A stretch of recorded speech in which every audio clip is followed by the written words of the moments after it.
sopa, mas na cantina todo mundo ficava louco pela sopa da cantina. E o pior é que parecia ser sempre mais gostosa do que a de casa, né? Alguma coisa tinha. Então, gente, retornando, né? Então, nós falamos sobre o processo de absorção e o segundo processo que acontece é o processo de distribuição, né? Então, após o fármaco chegar na corrente sanguínea, ele vai passar por um processo que é conhecido como distribuição, né? Por quê? Porque ele vai se distribuir igualitariamente por todos os tecidos. Não tão igualitariamente, mas ele vai passar por todos os tecidos e alguns tecidos vão receber maiores concentrações do que outros. Normalmente são os tecidos que têm o maior aporte sanguíneo, né? Então, os tecidos mais vascularizados, o fármaco tende a passar passar uma concentração maior para esses tecidos, né? Então, o processo pelo qual o fármaco reversivelmente abandona a corrente sanguínea. Por que reversivelmente? Porque não significa que ele foi para o tecido que ele não vai voltar, né? Pelo contrário, ele vai para o tecido, depois de fazer a situação, ele volta para a corrente sanguínea, né? É um processo dinâmico que vai acontecendo ao longo do tempo. Abandona a corrente sanguínea e passa para o interstício, né? O líquido intracelular e ou tecido, né? Então, o que a gente consegue observar aqui? Nessa primeira imagem, o fármaco está 100% na corrente sanguínea. Então, a gente vê aqui os vasos, né? E a gente olha aqui as células do tecido, não tem nada do fármaco. Né? Então, com o passar do tempo, o que acontece? O fármaco ele vai passando para o interstício entre as células. Né? Então, ele começa a se distribuir, né, no interstício, depois ele consegue penetrar a membrana da célula e até aqui nesse período, né, que os fármacos estão contidos dentro das células, dentro do tecido e não na corrente sanguínea. Então, esse processo de distribuição ele vai ser diferente, né, dependendo do medicamento e também dependendo das características físicas de cada indivíduo. Porque do que eu me refiro quando eu digo que as características físicas de cada indivíduo pode alterar, né? Por exemplo, o processo de distribuição, né?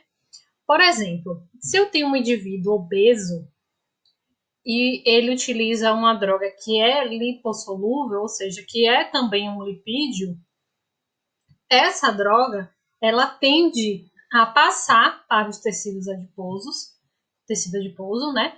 E o que acontece? Como ele tem muita afinidade, ele se sente bem lá, né?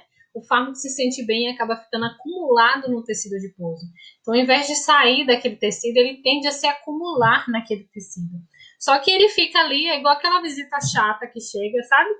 No final de semana e não quer ir embora, permanece, vai ficando em casa, aí chega um certo momento que está insuportável, aí ele sai.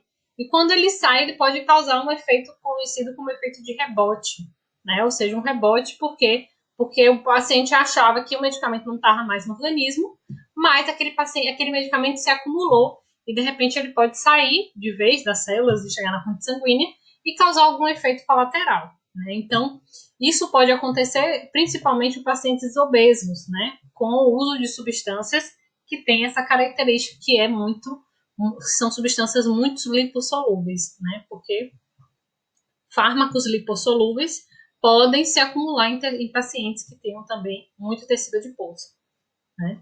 Então, quais são os fatores que vão afetar na distribuição? O volume sanguíneo no tecido, a permeabilidade capilar, o grau de ligação do fármaco às proteínas plasmáticas e também a lipossolubilidade desses medicamentos. Então, tudo isso vai afetar o quanto que a droga vai se distribuir e quanto tempo ele vai passar, né, nesse processo de distribuição. O corticoide é uma dessas drogas, né? O corticoide, na verdade, ele é uma classe de medicamentos que imita o cortisol. O que é o cortisol, né? Vocês já devem saber, é tão discutido isso nos cursos de saúde. O cortisol é conhecido como hormônio de estresse. Então, quem não liberou cortisol nessa quarentena, meu amigo, né? Você está bem, você está feliz. Se você não liberou um cortisol, não teve uma queda de cabelo, né? Nessa quarentena, levante as mãos para os céus e agradeça que você é a exceção. Tenho certeza que aqui a maioria das pessoas passou por um nível de estresse, sentiu insônia, teve aparecimento, né? Teve mudança de peso, de humor.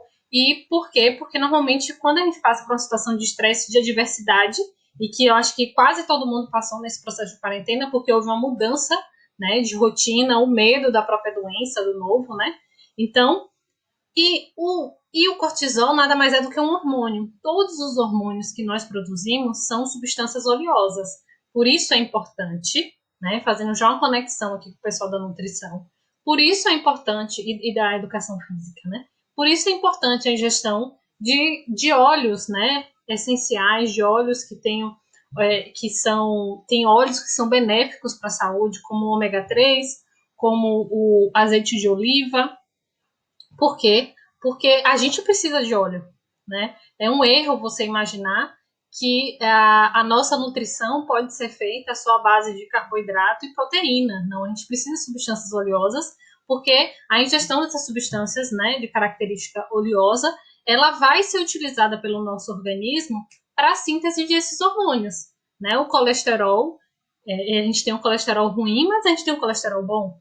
E esse colesterol bom, ele é utilizado, né, ele na nossa corrente sanguínea é utilizado para a síntese desses hormônios, tanto os hormônios sexuais, né, como é o caso da testosterona, como também o cortisol, certo? Então, esses hormônios, eles são importantíssimos para a manutenção da nossa homeostasia. Mas, obviamente, em excesso, tudo fica ruim. E o cortisol é uma dessas substâncias, como a colega falou, né? E que é uma substância, então, todos os corticoides, que são medicamentos que imitam o cortisol, são substâncias que têm características oleosas e que, obviamente, tendem a se acumular no organismo, tá? Exato, né? Quem tem ansiedade, claro que sofreu, né? Que sofre ainda mais, e muitos medicamentos que são utilizados para ansiedade também tendem a se acumular no organismo, né? E muitos também modificam o metabolismo, né? Deixa a pessoa um pouco mais sonolenta. E isso acaba fazendo com que o próprio metabolismo dela se torne mais lento. E isso também pode afetar o ganho de peso, né? Esse paciente, dependendo do tipo de medicamento, isso pode afetar também o metabolismo, né? E a capacidade de contração e relaxamento muscular, mas isso a gente vai ver um pouco mais adiante no conteúdo da V2, certo? Então, o fluxo sanguíneo também é extremamente importante, né? E alguns tecidos têm um maior aporte sanguíneo do que outros. Vocês provavelmente já sabem que um dos tecidos, né, que tem o maior aporte sanguíneo é o nosso tecido, o nosso cérebro, né, que corresponde a um dos principais órgãos para a manutenção da nossa sobrevivência. Inclusive, vocês sabem o que é o desmaio? O desmaio, ele acontece quando ocorre algo de errado ou quando a gente não se alimenta corretamente, a gente não ingere a quantidade de nutrientes suficiente e o nosso organismo, de forma inteligente, para evitar que haja uma lesão no tecido cardíaco e cerebral, a gente desmaia para concentrar o volume sanguíneo onde? No tecido cardíaco, que não pode ser lesionado, né? Senão a gente não vai conseguir fazer o processo de bombeamento do sangue, e no tecido cerebral, que não pode faltar açúcar, né? Não pode faltar energia, né? Açúcar para se transformar em energia, para que haja sinapse e para que essas conexões aconteçam, né? E o nosso cérebro, né? Essas células que compõem o nosso tecido cerebral, elas nos controlam a tal ponto que o nutriente mais fácil, né? Que mais vai fornecer energia e vai favorecer esse processo de conexões é o açúcar, né? Então, por isso que a gente diz, na verdade, nós somos dependentes do açúcar, né? Então, quanto mais você ingere açúcar, mais dependente você é, exatamente porque é o principal nutriente para o funcionamento desse tecido, que é o tecido tão primordial, né? Então, normalmente, quando a gente ingere açúcar, esse tecido logo dá um sinal, né? Liberando substâncias que nos dão prazer, bem-estar, e por isso é uma substância viciante, né? A ingestão de carboidratos em excesso é um tipo de vício, e com certeza é o principal vício, né? Da humanidade, porque você não pode viver sem, mas você tem que ter o equilíbrio, né? Então, o nosso fluxo sanguíneo, ele é maior em alguns tecidos do que em outros. E por isso alguns medicamentos chegam mais em alguns tecidos do que em outros. Aí vocês, por um acaso, né, se vocês me perguntassem, mas e se uma droga, né, quando a pessoa ingere uma droga que é tóxica ao tecido cerebral, o que acontece? nosso organismo é tão perfeito que não são todas as drogas que conseguem chegar no tecido nervoso central. Porque os vasos sanguíneos do tecido nervoso central, eles têm uma outra camada que reveste. Além da musculatura lisa, né, que compõe o vaso, a gente tem uma outra camada que é chamada de barreira hematoencefálica, que evita que algumas substâncias tóxicas cheguem até o sistema nervoso central e causem alguns danos. É claro que não são todas as substâncias que vão ser barradas por esses sistemas, né? Algumas substâncias vão conseguir atravessar a barreira hematoencefálica, causando danos, e outros não. Mas isso já é um mecanismo de sobrevivência, né, que nós nos adaptamos ao longo do tempo. Então, o cérebro, o fígado, o rim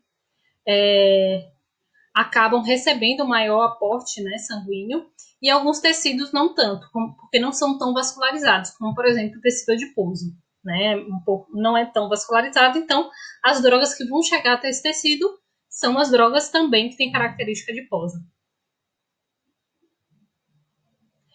Basicamente não. O desmaio, Luana, é uma proteção. Né? Então, desmaiar é uma coisa boa, por isso que ninguém morre de pressão baixa. Por quê? Porque quando sua pressão está baixa, seu organismo entende que tem algo de errado e a pessoa desmaia para evitar que haja um dano cerebral e cardíaco. Né? Então, ele concentra tanto o oxigênio quanto os nutrientes nesses dois tecidos. Né? Então, por isso que o desmaio ele é essencial para a sobrevivência, e a pressão baixa acaba não sendo considerado um problema de saúde. Já a pressão alta, sim, porque o nosso organismo não entende que a pressão alta é um problema, né? Então a gente veio de um mundo com escassez de nutrientes, com escassez né, de fornecimento de energia. Então nosso organismo se adaptou para sinalizar quando há algo de errado pela falta de nutrientes. Então a gente não se adaptou com a vida moderna, onde a nossa alimentação é muito rica em sódio, muito rica em gordura, muito rica em excesso, né? E por isso o meu organismo ele não entende que a pressão alta é um problema. Então a gente não recebe. Na prática, a pressão alta ela é uma doença silenciosa. Eu posso estar com a pressão alta aqui e está normal. Vários pacientes chegam nas emergências, né, com pressão altíssima, e o paciente está normal, não sente nada, né? Claro que tem pacientes que sabem que a pressão está alterada, mas na grande maioria das vezes é uma doença silenciosa e assintomática, né? Por quê? Porque o nosso organismo não entende que aquilo é um problema. O problema para o nosso organismo é a falta. Né? Então, quanto maior o fluxo sanguíneo, melhor a distribuição da droga naquele tecido. Né? Então, a permeabilidade vascular também vai diferenciar em cada tipo de tecido. Então, existem diferentes permeabilidades vasculares a depender da configuração das fendas entre as células do endotélio. Né? Então, por exemplo, foi o que eu falei com vocês. Nós temos dois mecanismos de proteção, né, no nosso organismo para prevenir danos cerebrais e, no caso, né, de gestantes, existe também uma barreira que seleciona, né, essas barreiras servem como uma seleção para evitar que algumas drogas cheguem até o bebê, mas obviamente não todas. Por isso que tem alguns medicamentos que as gestantes podem usar, que é seguro, e alguns medicamentos que as gestantes não devem usar, porque pode chegar ao bebê, e a dose que é terapêutica para a mãe pode ser uma dose tóxica para o feto. Então a gente observa aqui nessa imagem que eu tenho aqui um endotélio normal, né, formado por células que revestem a musculatura do vaso, e aqui eu tenho um exemplo. E aqui eu tenho um exemplo da barreira hematoencefálica. Então, no tecido cerebral, além desse tecido, né, dessas células que compõem o vaso, a musculatura vascular, eu tenho também neurônios, né, que revestem essa célula e que evitam que algumas drogas penetrem até o tecido cerebral, certo? Então, quanto maior a permeabilidade capilar, maior a distribuição da droga. Existem também outras formas, né, de justificar esse processo de distribuição e por que algumas drogas se distribuem, por que algumas drogas se distribuem com um perfil diferente de outras. Além disso, os fármacos também são distribuídos na nossa corrente sanguínea a partir de um processo de ligação com as proteínas plasmáticas. Essas proteínas são muito importantes para fazer esse processo de distribuição. E algumas drogas, né, têm a maior afinidade por essas proteínas do que outras, né? Então, na verdade, o que acontece na corrente sanguínea é que os fármacos, eles se locomovem em um processo de equilíbrio, né? Então, parte deles se distribuem na sua forma livre, na corrente sanguínea, e partes deles se associam a essas proteínas. Então, quanto menor a ligação às proteínas plasmáticas, maior a distribuição da droga. Mais rápido essa droga vai chegar até a corrente sanguínea e mais rápido ela será também eliminada do organismo. Então, esse é outro processo que justifica esse processo de distribuição das drogas. Então, a gente observa aqui o primeiro gráfico.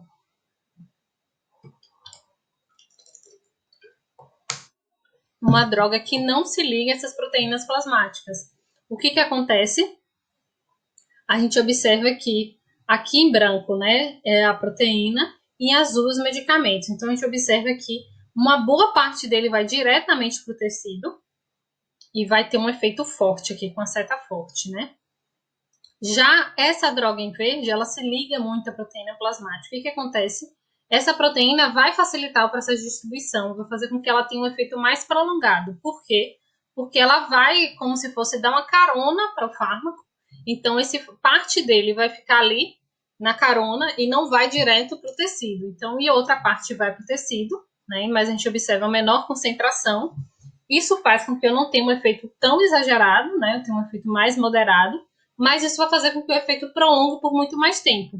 Então, se eu observar aqui, ó, a concentração do fármaco em azul, ele é muito rápido. Ele rapidamente é absorvido e rapidamente ele vai ser eliminado. Então, eu vou ter um tempo de ação muito menor. Já esse fármaco em verde, como ele se associa a essas proteínas, o que acontece? Eu vou ter pouca droga sendo metabolizada e sendo excretada, né, já que ela vai estar parte associada às proteínas, e eu vou ter, então, um efeito mais prolongado desse medicamento. Essa é outra justificativa porque que alguns medicamentos acabam tendo um efeito muito mais prolongado do que outros no nosso organismo. Então, mas esse também pode ser um mecanismo de interação medicamentosa, né? Se eu tenho dois fármacos que se ligam muito a essas proteínas e essa pessoa utiliza esse medicamento ao mesmo tempo, um acaba competindo com esse sítio de ligação com o outro, né? E pode prolongar, por exemplo, o efeito desse medicamento. Então, quanto mais, né, lipofílico, o que significa dizer que lipofílico? Significa quanto maior a afinidade que esse fármaco tem pelos lipídios, maior vai ser a distribuição da droga. Né? Então, isso aqui só resumindo tudo que a gente falou. Ou seja, o fármaco vai se acumular mais no tecido, né, do corpo, menor vai ser tanto a metabolização e a excreção, significa que ele vai ter um efeito mais prolongado. Já quando o fármaco é muito hidrofílico, ou seja, solúvel em água, vai ter uma maior dificuldade de se distribuir nos tecidos, né, já que ele não vai conseguir passar pelas membranas celulares, vai ter uma maior metabolização e excreção, e, consequentemente, o tempo de ação desse medicamento vai ser menor. Então, eu vou precisar de intervalos posológicos também menor. E aqui só um videozinho mostrando o processo de distribuição. Então, a gente observa aqui, né, a pessoa utilizando o comprimido, o que acontece? Então, esse comprimido é absorvido, e quando ele é absorvido, que ele cai na corrente sanguínea... Não, o vídeo está errado. O vídeo estava igual ao vídeo passado, então eu não vou continuar. O quarto processo vai ser o processo de metabolização ou biotransformação. O que é o processo de metabolização ou biotransformação? Na verdade, tanto o metabolismo quanto a excreção são os processos que vão determinar a eliminação do fármaco no organismo, ou seja, que vão determinar o término da ação. Então, são os processos finais. No metabolismo, ocorre, então, uma transformação do fármaco a partir da ação enzimática de proteínas que vão ali modificar a estrutura do fármaco. o principal órgão responsável por essa metabolização é o fígado, né? Mas esse metabolismo também pode acontecer em outros tecidos, como o pulmão, né? Como nós vimos, por isso que isso pode estar relacionado muitas vezes com o hálito, né? Alcoólico, por que a pessoa quando bebe ela fica com hálito alcoólico? Porque o álcool ele também é eliminado pela mucosa pulmonar, certo? Ou também pelo rim. E a excreção, os fármacos são removidos do organismo. Então é o processo que vai remover o resultado do metabolismo. Então o principal órgão responsável vai ser o rim, né? Mas os medicamentos também podem ser excretados pelas fezes, pelos pulmões, pelo leite materno.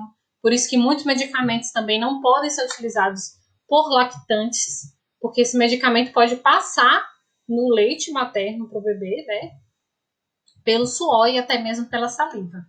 Claro que não são as principais vias, né, de excreção, mas pode acontecer também. Então, a taxa de biotransformação e de excreção pode variar de indivíduo para indivíduo.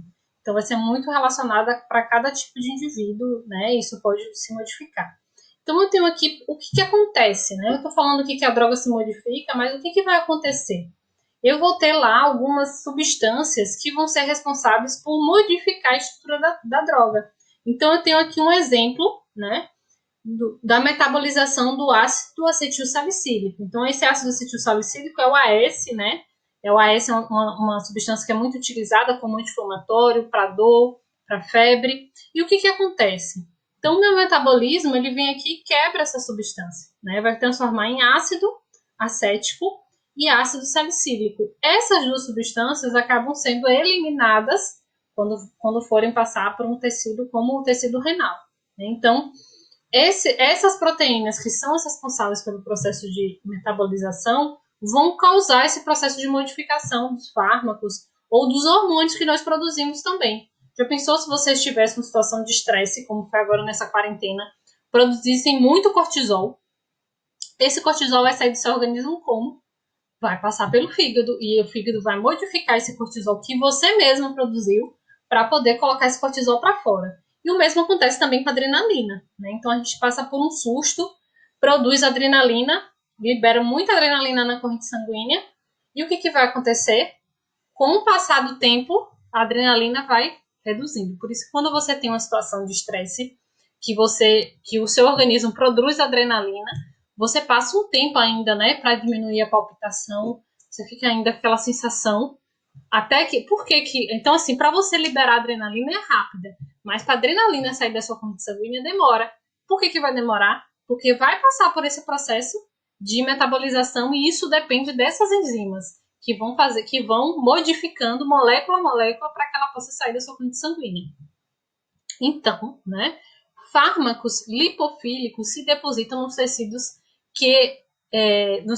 o que torna o metabolismo e a excreção mais lento. Já o metabolismo, né, de fármacos que são hidrofílicos é facilitado. Por isso que os fármacos que são mais hidrofílicos, ou seja, solúveis em água, eles são mais eliminados de forma mais rápida. Então, a biotransformação vai variar dependendo da natureza da droga, se a droga é mais solúvel em água ou se ela é mais solúvel em óleo. Então, nem sempre, né, esse processo de reação que acontece no metabolismo vai levar ao fim da atividade do fármaco. Alguns fármacos, na verdade, alguns medicamentos, quando ele passa pelo processo de biotransformação, eles podem ainda ter atividade biológica, que são conhecidos, né, como alguns fármacos que acabam gerando, né, metabólitos ativos. E aí o que vai acontecer? Após essa primeira passagem pelo fígado, ocorre a modificação. Quando ele cair de novo, vai ocorrer uma segunda modificação e isso sim vai levar então ao fim da atividade biológica. Então, fármacos também podem ser eliminados sem a realização do metabolismo, né? Como acontece, isso normalmente acontece em drogas que são muito hidrofílicas, né? Por exemplo, se eu tenho uma droga que é muito hidrofílica, ela pode ser eliminada diretamente sem nem precisar passar por uma reação metabólica, mas isso é uma exceção. Normalmente isso acontece, né? O fármaco vai precisar desse processo de metabolização. Aí, para ilustrar, eu trouxe aqui um exemplo do paracetamol. O paracetamol é um medicamento muito usado, né? Mas em alguns países, esse medicamento ele é proibido. Qual o caso do remédio da pressão? Enquanto um usuário desconhecido esclarece qual foi o caso, eu vou aqui falar do paracetamol, certo? O que acontece? O paracetamol, em alguns países, ele não é utilizado. Por quê? Porque o paracetamol, quando a pessoa utiliza doses muito altas, e quando eu digo muito altas, é acima de 4 miligramas, 4 gramas, e que a gente sabe que acaba não sendo tão usual utilizar essa dose, por isso que no Brasil ainda é eliminado, ainda é utilizado e se considera um medicamento muito seguro. Mas se a pessoa utilizar de forma exacerbada, o que pode acontecer? Quando o medicamento, aqui eu tenho a estrutura do paracetamol, né? Quando ele sofre uma reação, quando ele passa pelo metabolismo, ele pode formar metabólitos tóxicos, né? Quando ele se acumula. E aí o que pode acontecer? Pode acontecer, então, e alguns medicamentos, né, quando utilizados de forma excessiva, pode causar lesão hepática por conta da formação de metabólitos tóxicos. Então, vou chamar a atenção aqui, porque a gente observa que, por exemplo, muitos atletas, né, ou até iniciantes, utilizam muito algumas substâncias, vamos assim dizer, né, ou esteroides, né, ou aqueles velhos hormônios de cavalo, né? E aí o que acontece? Qual o grande problema de tudo isso, né? Porque essa utilização não é adequada, né? E pode gerar metabólitos tóxicos e tudo isso gerar, inclusive, uma necrose hepática, né? Então, como a gente vê acontecendo esporadicamente com algumas pessoas, né, que utilizam essas substâncias de forma excessiva e de forma não sem recomendação médica, né? Então, qual a consequência disso? Esse processo de metabolização pode gerar substâncias tóxicas e isso gerar, né, essa substância causar uma necrose no tecido hepático, né? E quando ocorre uma necrose do tecido hepático, isso pode levar a sérias consequências, né? Isso pode evoluir para um caso de infecção e, consequentemente, esse paciente tem um agravamento, né, uma piora do quadro clínico e de saúde, né, porque o fígado não é um órgão que é muito fácil de ser manejado, né. O colega que colocou que, ou a colega, né, já que eu não consigo ver o nome, ele tem efeito hidrofílico também? Então, depende do medicamento. Como a gente tem muitos medicamentos para controlar a pressão arterial, depende muito do medicamento. Talvez você possa estar se referindo até aos diuréticos, porque às vezes se faz uma relação, né, que a pessoa quando sobre isso, depende do medicamento. Né? Cada medicamento, às vezes eu tenho um medicamento da mesma classe, um tem uma característica mais hidrofílica do que o outro, né? Então depende muito de cada medicamento. Cada medicamento vai ter um perfil. Ela está falando do remédio de pressão, o nome dela é Isabelle, e aqui pra gente aparece. Aparece? Pronto, Isabelle. Deixa eu só. Ela está falando sobre remédio de pressão. Uhum. Então, o remédio de pressão não existe só uma substância. Eu tenho várias substâncias que são utilizadas para o controle da pressão, né? E aí, depende muito de qual substância. Mas eu acho que o que você quis perguntar é para a questão do diurético, né? O diurético, normalmente, ele é um medicamento que vai atuar diretamente no tecido renal, fazendo com que aumente o fluxo, né? Que a pessoa acabe eliminando mais líquido, mais sódio, mais potássio. Então, e isso, consequentemente, vai trazer um efeito sistêmico. Mas não necessariamente significa que ele vai ter um efeito hidrofílico, depende de cada fármaco.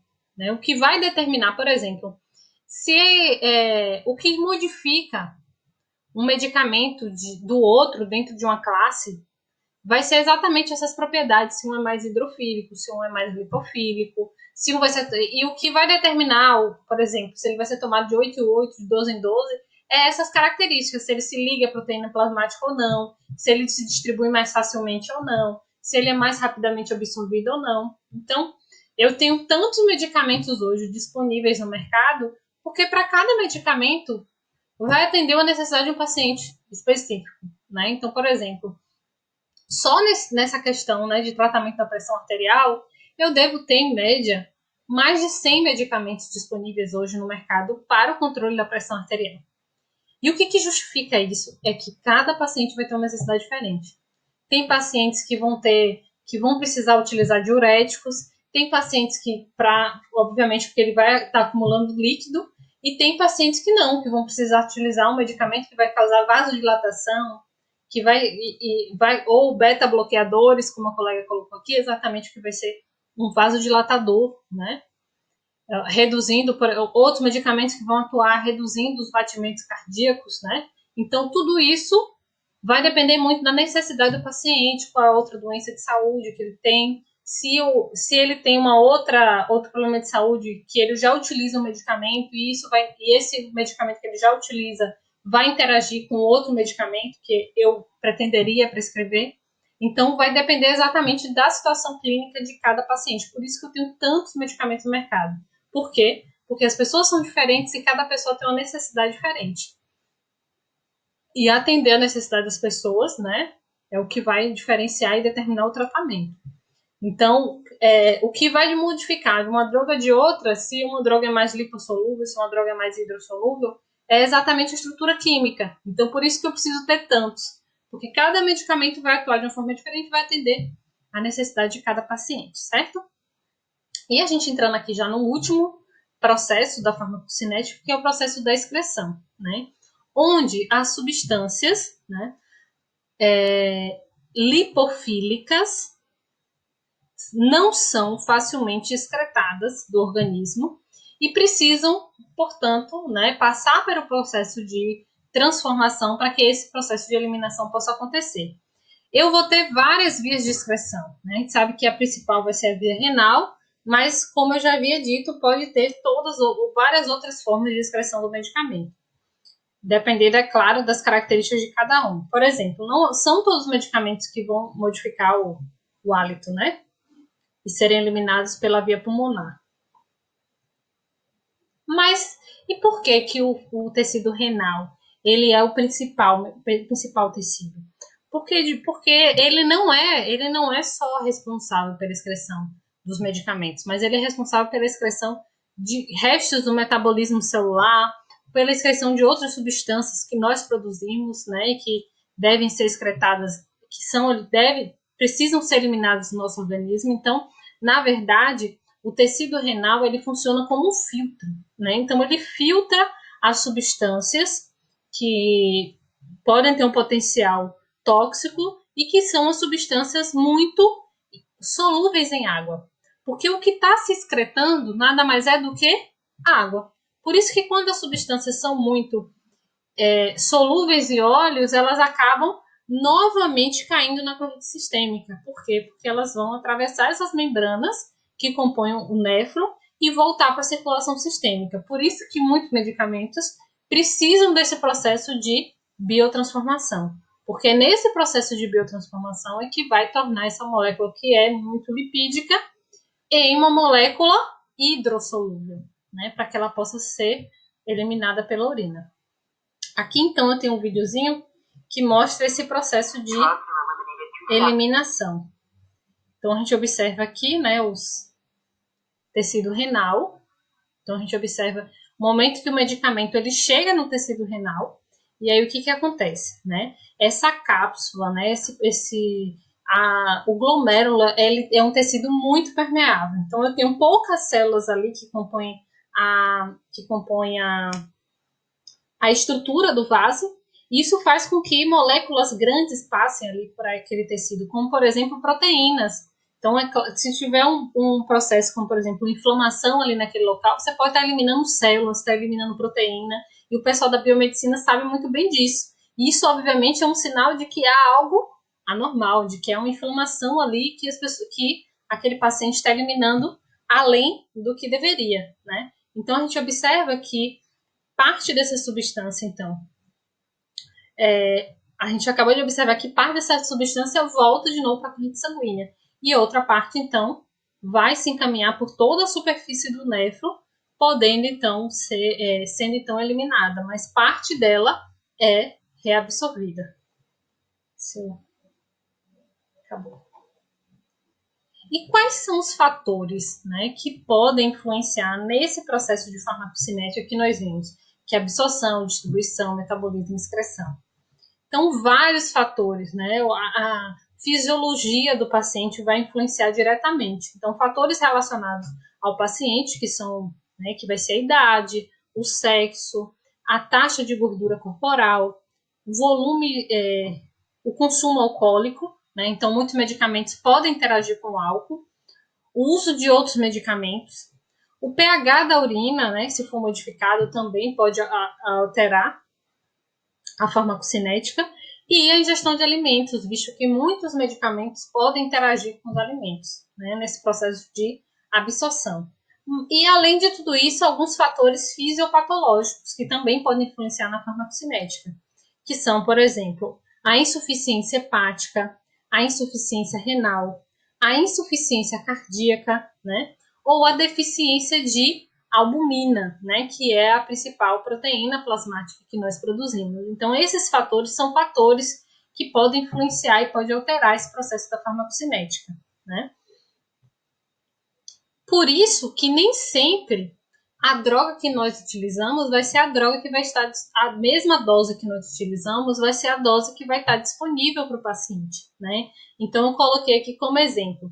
A biodisponibilidade do medicamento vai depender de todos esses fatores, né? Então, por exemplo, quando eu calculo a dose de um medicamento que vai ser comercializado, eu já testei nos estudos clínicos qual é a dose que vai ser necessária, já calculando essas perdas que podem acontecer em um indivíduo normal, né? Então, por exemplo, por que o medicamento precisa passar por tantas fases de pesquisa, né? E agora nós estamos aqui ansiosos pelo surgimento de uma vacina para tratar, né, para prevenir essa doença que se tornou uma pandemia. Mas eu não posso adiantar a pesquisa porque eu preciso calcular exatamente qual é a segurança, qual é a dose que tem que ser administrada, né? Então, apesar de ser um grave problema de saúde pública, né, mundial, mas eu preciso testar uma droga com segurança. Isso no caso da vacina ou no caso de um medicamento. Então, quando o medicamento ele vai para o mercado, eu já avaliei tudo isso, já avaliei qual é o perfil de distribuição, já avaliei qual a absorção, qual é o metabolismo e como ele vai ser excretado. Então, por isso que as doses dos medicamentos, os intervalos posológicos, ele já vem descrito na bula de acordo com o estudo que foi feito. Então, a gente observa aqui, por exemplo, se eu tenho 50 miligramas no captopril, são administrados por via oral e 30 miligramas atinge a corrente sanguínea. Isso significa que eu já calculei essa perda, né? Por quê? Porque eu já sabia que a biodisponibilidade do medicamento era de 60%. Então, eu preciso aumentar a dose que é administrada, visto que eu já sei que vai ter essa perda, né? Então, qual a biodisponibilidade se fosse administrado 25 miligramas do captopril pela via intravenosa? Se eu digo que a via intravenosa é diretamente na corrente sanguínea, obviamente a biodisponibilidade nesse caso é de 100%, certo? Então, a gente observa que esse processo de estudo da biodisponibilidade é o que nos garante a utilização de medicamentos de diferentes laboratórios e com a mesma segurança, né, e com a mesma eficácia.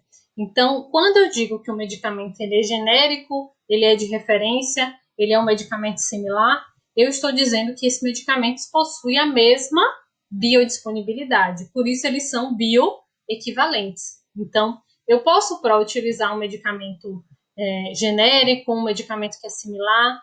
Existe alguma diferença? Não. Por quê? Porque todos eles devem passar pela mesma vão ter a mesma apresentação, a mesma concentração, e isso vai ter, então, uma segurança na administração da dose. né? Então, por isso aqui, ó, eu trouxe aqui o exemplo da dipirona. Então, eu tenho a dipirona na mesma dose, né, na mesma forma farmacêutica, que é gotas, a mesma via de administração, que é a via oral, e tem também a mesma biodisponibilidade. Então, só trazendo aqui como exemplo para vocês, né? Eu vou passar aqui essa parte para a gente falar sobre a atividade de hoje, certo? Então, sim. Uhum. Eu acho que a senhora explicou aí, só que eu nem consegui ouvir direito. É sobre a diferença do genérico para o normal. Existe uma diferença, não é isso? É o mesmo resultado, no caso, age da mesma forma? Isso. Assim, no caso, o médico passa um remédio para eu tomar, aí eu chego na farmácia, ela diz: eu não tenho, eu só tenho genérico. No caso, o efeito é o mesmo, né? Sim. Exatamente. O que a gente observa? Às vezes as pessoas acham que é diferente, mas não. Os medicamentos genéricos, eles são a mesma apresentação. Vou até voltar aqui para demonstrar, né? Então, por exemplo, aqui eu tenho um medicamento que é inovador, que significa que foi aquela empresa, o primeiro laboratório que fez o estudo, que produziu aquele medicamento, né? Então, então ele foi o primeiro que produziu, que fez todos os testes, que determinou qual era a dose, qual era o intervalo posológico, e como ele gastou com o estudo, ele normalmente tem um tempo de patente, certo? Então ele tem um tempo que ele fica ali, que só ele pode produzir aquele medicamento. Depois desse tempo, qualquer outro laboratório pode produzir esse medicamento. E aí eu posso ter laboratórios que produzem esse medicamento, que vão se enquadrar com um medicamento similar, e tem laboratórios que vão produzir esses medicamentos que pode se enquadrar com um medicamento genérico. Qual a diferença, então, do medicamento similar para o medicamento genérico? É que o medicamento genérico, normalmente, ele precisa passar por testes, né, de biodisponibilidade. Então, ele tem que mostrar que a apresentação que ele fez vai ter o mesmo tempo e que a mesma concentração vai chegar na corrente sanguínea.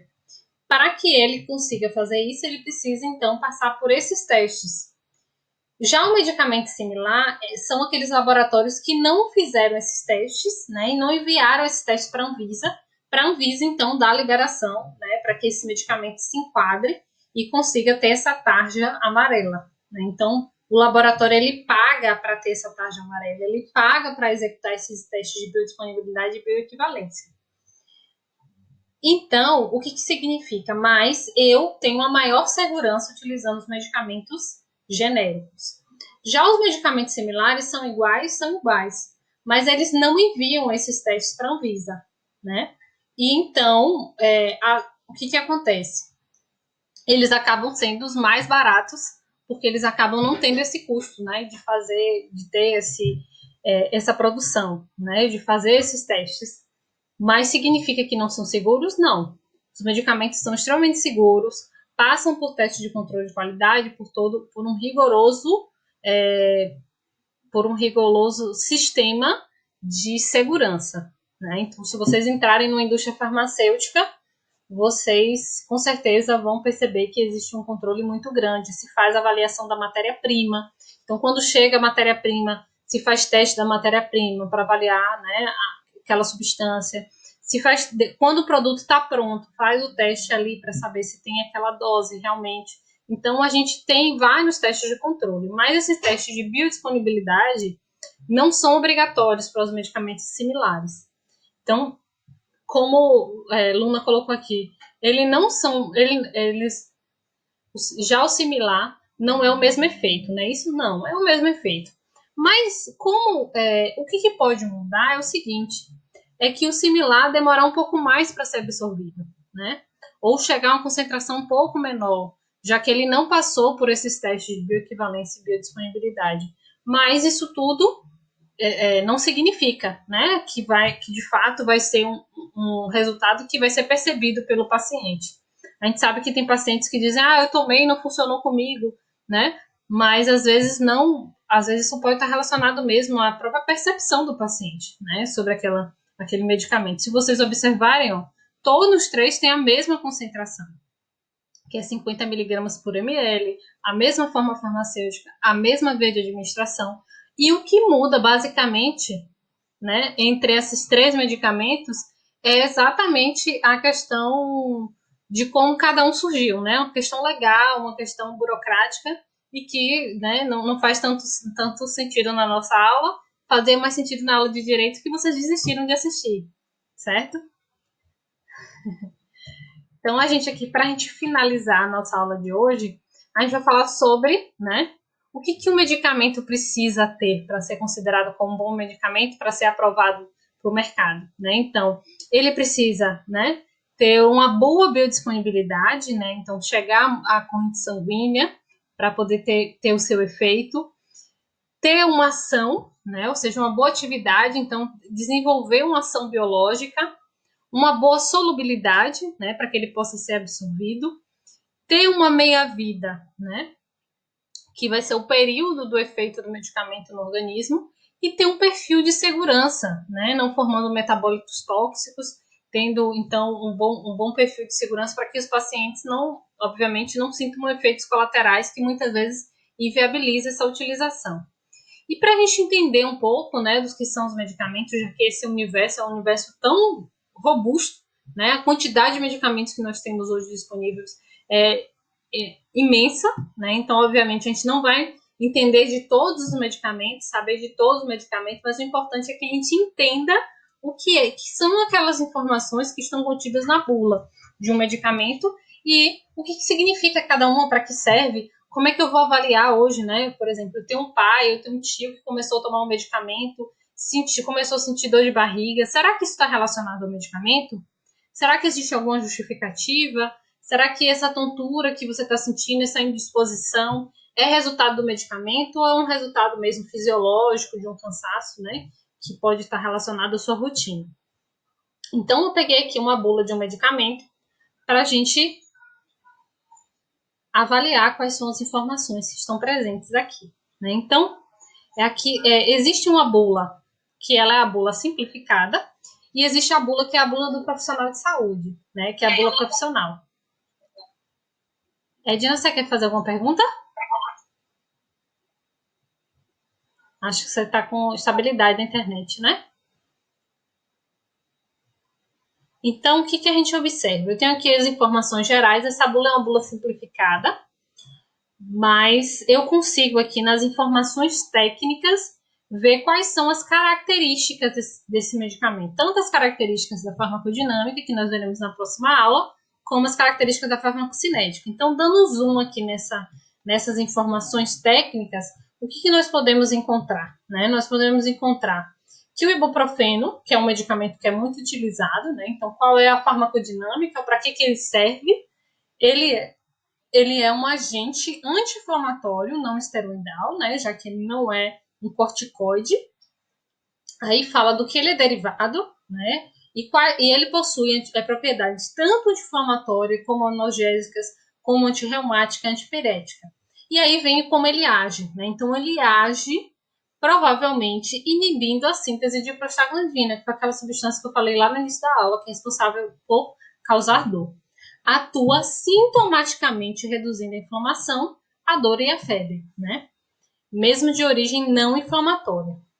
Então, vários trabalhos clínicos experimentais demonstram que o ibuprofeno mais ativo que o ácido salicílico. Então, aqui já é um estudo que compara o efeito dele com outro medicamento que já existia no mercado.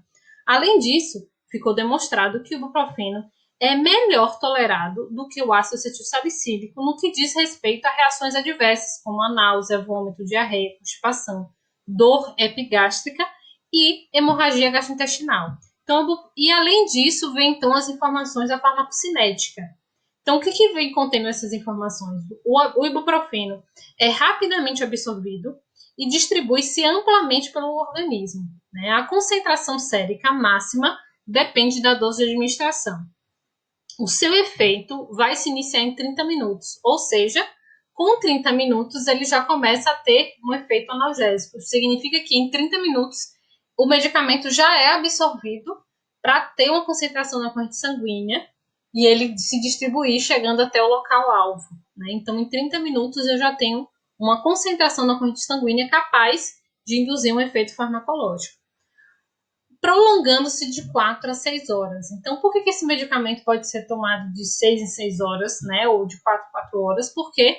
Porque de 4 em 4 horas esse medicamento já é metabolizado e é eliminado. Assim como rapidamente ele é absorvido e chega a uma concentração que ele começa a ter efeito na corrente sanguínea, rapidamente também ele é eliminado. Então, o ibuprofeno é metabolizado pelo fígado e a eliminação é virtualmente completa, né? Ou seja, teoricamente completa, em 24 horas, após a última dose. E menos de 1% é excretado na forma inalterada. Então, por que eu trouxe essas informações? Né? Para que vocês observem que tudo isso que a gente discutiu na aula de hoje, ela está presente na bula. Né? Então, a bula é um documento muito importante, que muitos pacientes não leem a bula, ou não sabem interpretar as informações da bula, e se assustam com aquelas informações. Mas essas informações são informações importantíssimas para a gente entender qual é o efeito daquele medicamento. Então, nunca tome um medicamento sem antes ler a bula. Porque é como se você tivesse... como se você andasse na rua de olhos vendados, né? Sem olhar para os lados. Então, você não sabe se vai ter um carro, né? O que está acontecendo com você. Você está confiando a sua vida ao acaso, né? Então, por quê? Porque a gente precisa ler aquelas informações, saber mesmo se aquele medicamento, se nós podemos tomar ou não, ou se, caso eu apresente alguma reação adversa, algum efeito colateral, se isso vai ser resultado do medicamento que eu comecei a utilizar. Então, todas essas informações, elas estão aqui presentes, né, na bula. Então, eu tenho aqui as informações gerais que o paciente, né, tem que ter aqui inicialmente, qual é a composição. Então, por exemplo, o medicamento ele tem 300 miligramas de ibuprofeno, mas ele também tem os recipientes que vão compor o comprimido e possa ser que um desses recipientes aqui você seja alérgico, né? Por exemplo, aqui eu tenho o óleo vegetal hidrogenado, né? A sílica, né? A celulose, o amido. Então, por que essas substâncias são importantes? Para dar o formato do comprimido, né? Então, e obviamente os recipientes vão mudar dependendo da forma farmacêutica, né? Porque ele que vai determinar a forma farmacêutica de cada medicamento. As informações gerais, como o medicamento tem que ser guardado, conservado, né? E as contraindicações, né? Então, que são importantes para você saber exatamente se você pode ou não utilizar aquele medicamento. Quais são as interações medicamentosas que podem acontecer, né? Exatamente para você saber se o medicamento que você já está tomando ou não, se tem alguma interação. Reações adversas, né? Então, quais são as reações que podem surgir após o uso desse medicamento? Qual é a posologia que é recomendada? Né? E por exemplo, às vezes ele fala, pode ser utilizado de tanto em tanto, mas não ultrapasse tal dose. Porque se você ultrapassar aquela dose, provavelmente o medicamento vai se tornar tóxico, né? Todo medicamento existe uma dose que é tóxica. Então, a gente sempre deve seguir as recomendações para evitar esse efeito tóxico, né? Sobredosagem vai causar um efeito de toxicidade em qualquer medicamento, né? Então, aqui são algumas informações, né? Eu trouxe aqui uma outra bula que mostra que essa bula aqui é uma bula profissional, ela tem muito mais informações, né? Observe aqui, ela já tem as propriedades farmacocinéticas. Ela divide absorção, biodisponibilidade, distribuição, metabolismo, excreção, e ela vai detalhar exatamente o que vai acontecer em cada uma dessas etapas. Então, tudo que a gente falou hoje aqui nessa aula, ela faz parte exatamente desse processo de desenvolvimento dos medicamentos, certo? E aí, agora eu vou passar para o estudo dirigido da aula de hoje. Então, que foi o que a gente discutiu, que alguns alunos ficaram ansiosos até no grupo, perguntando, e essa atividade é para entregar essa semana? Não, pedi que vocês começassem a selecionar para que vocês começassem a entender quais são as informações e o que significa a bula de um medicamento, né? Então, esse estudo dirigido, eu vou colocar ele agora no portal, tanto da FAM quanto da UNEF, e o que vocês irão fazer? Vocês vão selecionar, vão ter um medicamento, por exemplo, esse medicamento eu já uso, eu já utilizei uma vez, eu quero entender um pouco mais o que é esse medicamento. Vocês que vão escolher qualquer medicamento, certo? E aí, o que eu vou fazer? Eu vou lá na Anvisa e vou selecionar uma bula. Vou pegar aqui uma página para projetar para vocês, para que vocês vejam como é que acontece, ó. Anvisa, bulário eletrônico. Tá vendo aqui? Já apareceu automaticamente para mim. Então, a Anvisa, né, é a Agência Nacional de Vigilância Sanitária, e ela é responsável por aprovar os medicamentos e aprovar as bulas dos medicamentos que estão disponíveis. Todo medicamento, todo laboratório que vai passar a produzir um medicamento, ele precisa fazer.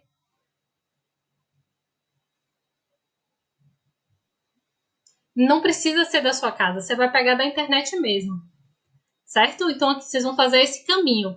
Entrar no site da Anvisa, igual eu coloquei aqui, eu já vou até pegar isso aqui e vou colocar no grupo da gente, só para ter lá registrado. Vou botar lá agora, lá do grupo, ó, o site da Anvisa, certo? Lá no nosso grupo de WhatsApp. E aí, o que acontece? Venho aqui em bulário eletrônico.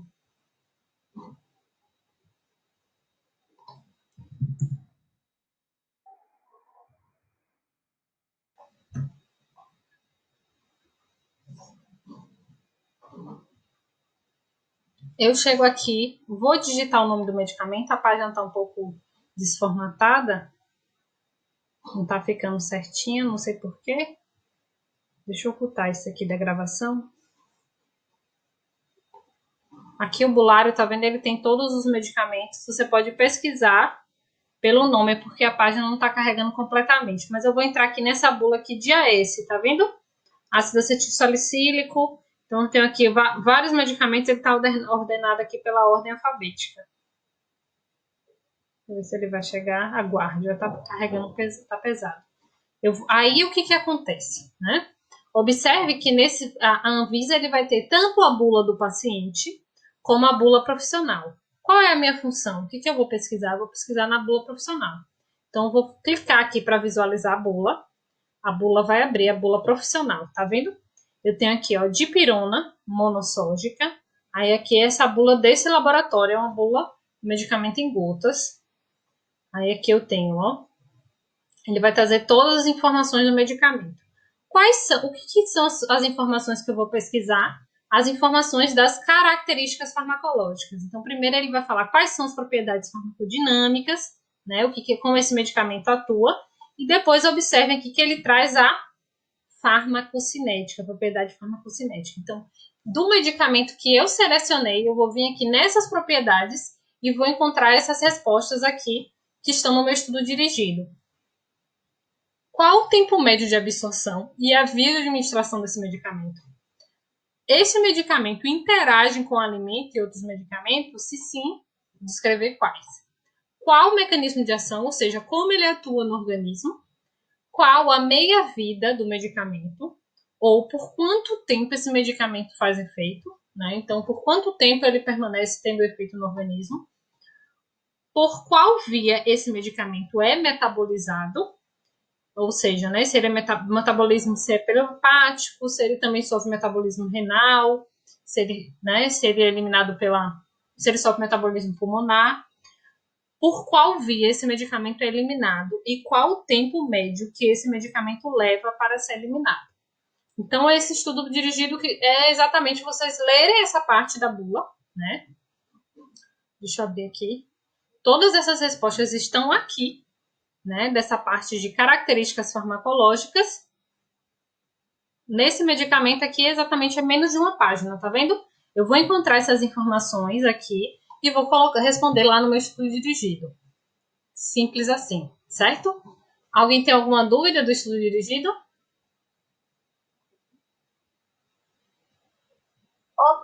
É hoje, né? Não, tá? Eu vou colocar um prazo de mais 15 dias. Então, de hoje até 15 dias, vocês podem responder esse estudo. Mas é claro que quanto mais rápido vocês fizerem, melhor, porque vocês estão com as informações frescas ainda na mente, certo? Então, eu vou botar de hoje por mais 15 dias.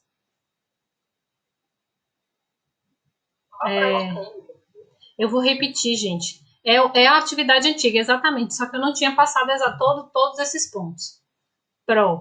Essa aula eu ver aqui a atividade. Eu vou repetir tudo, tá? Para essa aula é a primeira que eu consigo assistir, certo? Deixa eu só abrir aqui. Essa é a quarta aula? Não, essa é a terceira, porque semana passada foi feriado.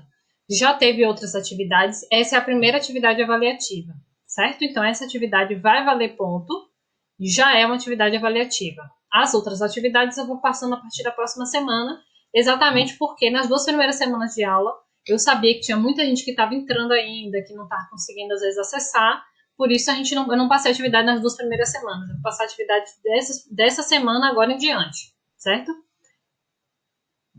Pronto. Então, as atividades eu vou colocar tanto no portal da FAM quanto na UNEV e no portal Domino, certo? Para vocês postarem lá a resposta.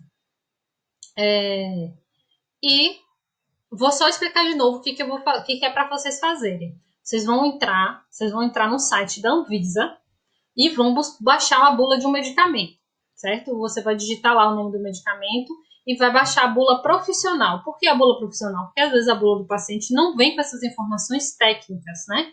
Das características da farmacocinética, aí você pode não encontrar.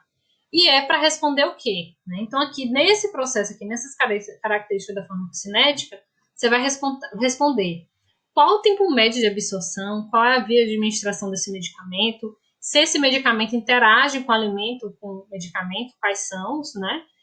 Como ele atua no organismo, que é o mecanismo de ação, qual a meia-vida do medicamento, ou por quanto tempo esse medicamento faz efeito, e por qual via esse medicamento é metabolizado, certo? Então, essas perguntinhas aqui, vocês vão encontrar na bula. Normalmente, essas informações não passam de uma página. Então, vocês vão ler a bula para encontrar essas informações e responder o estudo. Certo? Então, cada aluno vai fazer um estudo dirigido diferente, porque vai depender, obviamente, do medicamento. Certo? Aí, Luma colocou, mas pode ser algum remédio de casa? Pode. Se você tiver um remédio de casa, o que eu vou aconselhar é que, às vezes, quando o medicamento... às vezes, o medicamento que você tem em casa vai vir com a bula do paciente.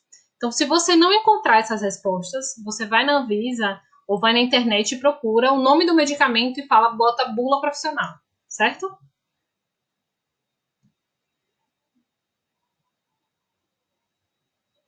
Então, se você não conseguir enviar pelo portal, eu prefiro que vocês tentem, né? Porque senão vai ficar aquela bagunça de uma pessoa mandou como mensagem, uma pessoa mandou como atividade do portal. Então, sempre priorize mandar como atividade. Se vocês não conseguirem, vocês me mandam como mensagem pelo portal. Porque aí pelo menos vai estar lá registrado que vocês me enviaram dessa forma, certo? Ô, professora, enquanto a isso aí mandar por outro meio, o professor disse que hoje a coordenadora disse que não pode mandar por outro meio, tem que ser pelo portal. Não, claro, Mas às vezes, não sei se é isso que a colega está dizendo, é que às vezes tem aluno que diz que não consegue mandar como atividade. Aí você pode mandar como e-mail do portal, certo? Mas, gente, pelo amor de Deus, mande como mensagem, porque às vezes isso dá uma confusão. Porque, por exemplo, por quê? Porque como é que eu vou saber de quem é você? De que turma você está matriculada, né? Porque não é só vocês. Aí às vezes você fala, meu Deus, esse aluno é de que turma? Que atividade é essa? Aí isso acaba gerando uma confusão, às vezes o professor acaba, né, não trocando o aluno de turma e aí fica o aluno sem atividade. Então sempre responda como atividade lá na atividade mesmo, né? Evitem colocar como mensagem no portal. Pronto, eu vou colocar também, Maurício, eu não tinha colocado porque foi a orientação do início do semestre. Como agora, né, percebeu que o AVA ainda tem algumas limitações, eu vou colocar tudo por lá, eu prefiro. Né? Eu gosto tanto do Portal Dominos, né, eu tenho um apego emocional a ele. Eu acho que ele funciona super bem, né, as atividades ficam ótimas lá. E a gente já aprendeu, né, como é que funciona. Pode falar, quem estava falando? No caso, no portal Dominos, tem como a senhora fazer uma atividade Isso. E deixar lá, no caso, até a data, não é isso? Isso. É isso mesmo que eu vou fazer. Porque no meu caso, no meu portal, quando o professor não faz isso, eu só consigo enviar por mensagem. Não, mas eu vou fazer isso, viu? Pode deixar, eu vou fazer isso e vou colocar o resto dos slides que estavam aqui nesse portal, vou botar logo lá, tá? Pessoal, então... Pode falar. Vai colocar no portal Dominus, né? Vou botar tudo no portal Dominus agora. Agora a gente só vai usar esse portal aqui para aula ao vivo. Pronto. Certo? E a aula gravada vai ficar no grupo? A gravação? Vou colocar no grupo o link, certo? Assim que a gente finalizar. Esse estudo dirigido, a senhora vai mandar para a gente, no caso, o arquivo. E aí, nesse mesmo arquivo, a gente pode colocar as respostas, né? Você pode fazer, você pode colocar nele mesmo. Eu vou colocar como mensagem. Você pode escrever no caderno de vocês, tirar uma foto do caderno de vocês. Você pode digitar no Word, fazer no Word. Não teria problema em nenhuma dessas formas. O importante é fazer e estar visível, tá? A senhora vai colocar até a data, né? Estipular a data do Isso. De hoje a 15. Né? Já deixa tudo. Boa noite, gente. Antes de dar um tchau, né? Vamos fazer a avaliação da aula agora, né? Então, como é que vocês acharam? Essa aula foi muito complexa ou deu para pegar, deu para entender qual a importância dessa aula no dia a dia e como vocês vão utilizar esse conteúdo?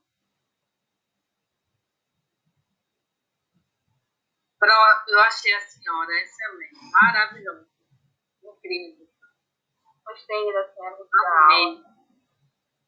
Obrigada, meninas. Vocês também são uma turma ótima, super participativa. A aula vai voando, assim a gente nem sente. Às vezes falta até fôlego, porque eu fico empolgada. Aqui tá falando aqui, ó que se eu era loira, né? E o cabelo, se eu era Renata loira, né? É isso mesmo.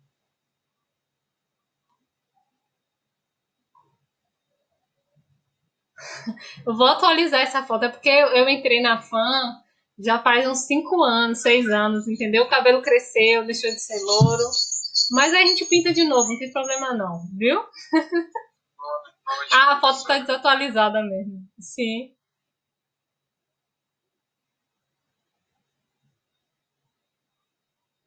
Pode ser respondido por questão também, viu, gente? Pronto, eu queria saber como é que faz para enviar atividade, porque quando eu abro aqui o número e está lá no perfil da senhora, ele aparece nome tarefa, aparece nome arquivo e formulário. Como é que faz a gente para enviar a mensagem para a senhora?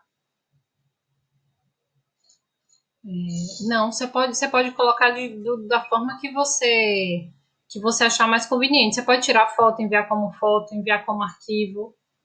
Não faz diferença para mim. Ela não abriu nenhuma janela ainda para enviar. Não abri ainda. Por isso que não está conseguindo, gente.